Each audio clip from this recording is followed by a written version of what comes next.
Welcome back to a new episode of Kentucky Talks Podcast. It's your girl Soraya here, and today we're going to talk about something very special. To those who have been listening to every episode so far and have been supportive of this show, thank you guys so much. You can listen to Kentucky Talks Podcast on Spotify, Apple Podcasts, Google Podcasts, and now you can listen to it on Reason, which is a new podcast platform that I got introduced to. So if you know Reason and have the app, you can download it and listen to my podcast there. The links for all of them will be down below.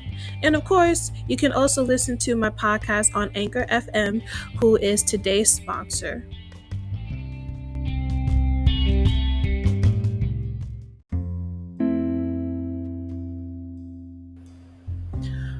On the last episode, I shared things that I am working on for myself right now.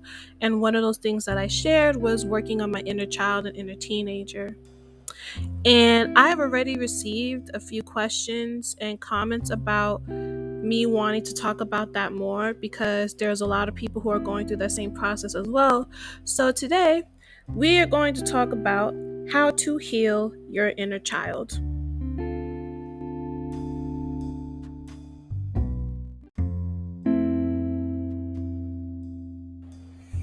First things first, you have to acknowledge your inner child. You have to acknowledge their presence. Now, it can feel a little strange, weird, even awkward to imagine opening up to your child self, but try thinking of inner child work as a process of self-discovery. Now, the process of acknowledging your inner child, it involves recognizing and accepting the things that caused you pain in your childhood. Bringing these hurts out into the light of day can help you to begin and understand their impact. Many people find it helpful, even soothing, to address their inner child as they would a living person, so don't be afraid to give it a try.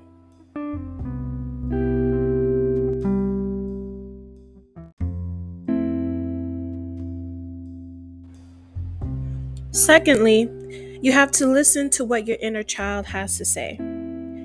Now, after opening the door to a connection with your inner child, it's important to listen to the feelings that enter. These feelings can often come up in situations that trigger strong emotions, discomfort, or even some old wounds that you didn't even know were there. You might notice anger over unmet needs, abandonment, rejection, insecurity, vulnerability, guilt or shame, and anxiety. If you can trace any of these feelings back to specific childhood events, you may realize similar situations in your adult life that can trigger the same responses.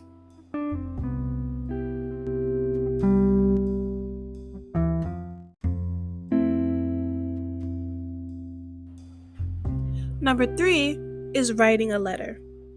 To open a dialogue and to start the healing process, it is strongly recommended. I recommend writing a letter to your inner child.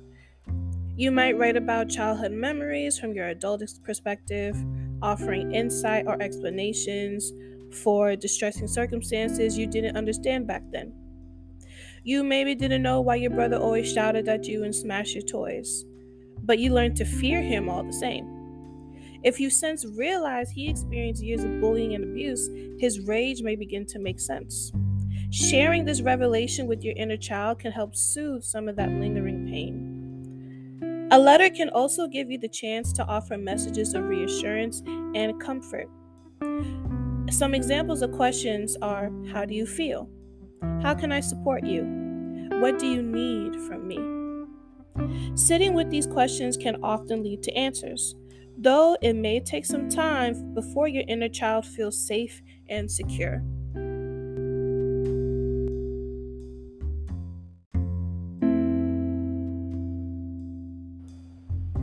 Now, I personally love journaling, and journaling as your inner child is a great way for me to sort through a lot of the challenging emotions that I face daily, especially as a person who has borderline personality disorder.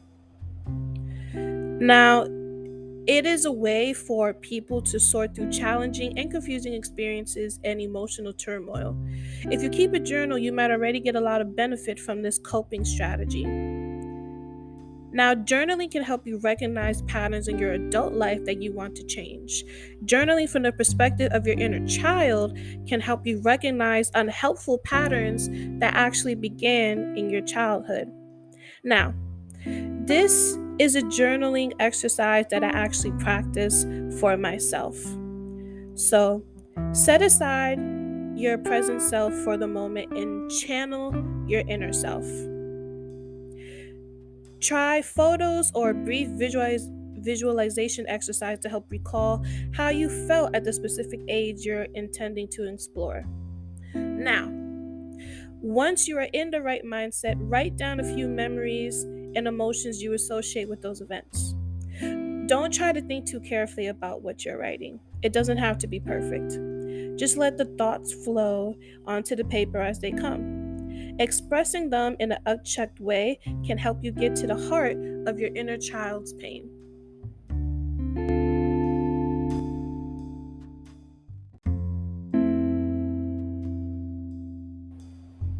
Adulthood certainly comes with plenty of responsibilities, but relaxation and playfulness are both essential components of good mental health.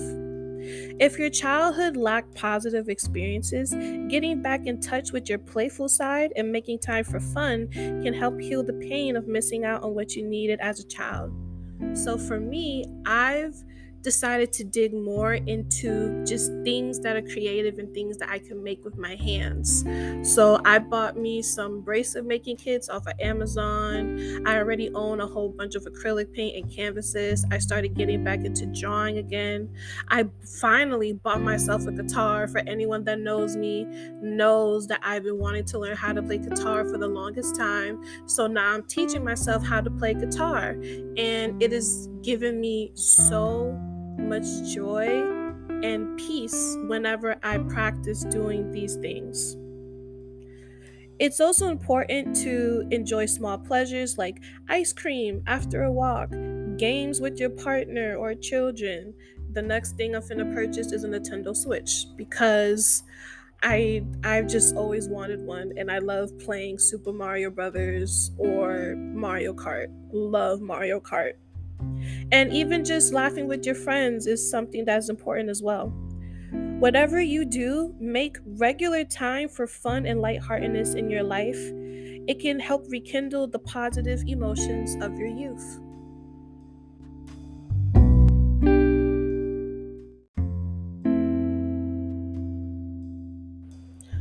The next one is that you have to leave the door open. Healing doesn't always have a definite end. It's often more of an open-ended journey.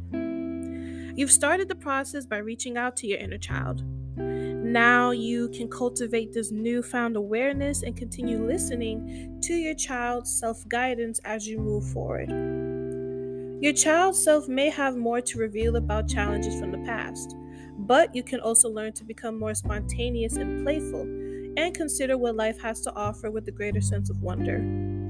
Staying in tune with your inner child can lead to a more complete sense of self, boost confidence, and motivation. It reinforces the connection you've opened by affirming your intent to continue listening, offering love and compassion, and working to heal any wounds that still remain open.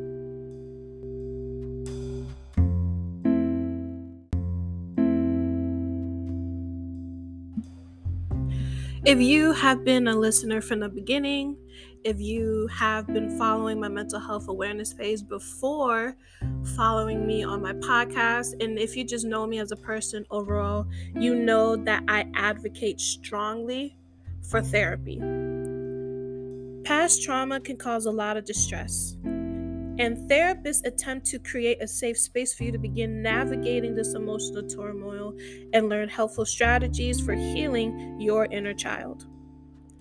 Therapists typically recognize how childhood experiences and other past events can affect your life, relationships, and overall well being. But not all types of therapy prioritize exploration of past events or related concepts such as the inner child. There is CBT, which is cognitive behavioral therapy. It is considered a highly effective treatment approach, but it generally focuses on your experiences in the present. If you're interested in doing some exploration of your past and getting to know your inner child, look for a therapist who has experience in this area. Typically, psychodynamically oriented psychotherapy can be a very good fit. Inner child therapy, also called inner child work, specifically focuses on this process, but other types of therapists can also offer support. It always helps to let potential therapists know the specific concerns that you would like to explore.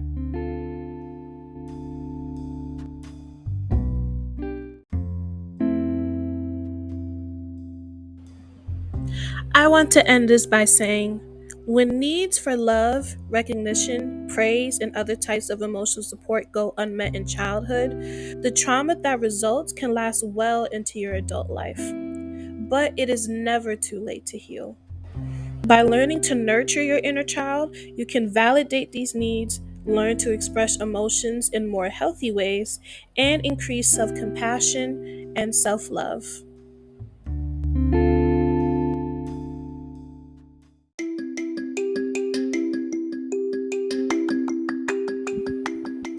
And that is it for today's episode. Thank you for listening all the way to the end.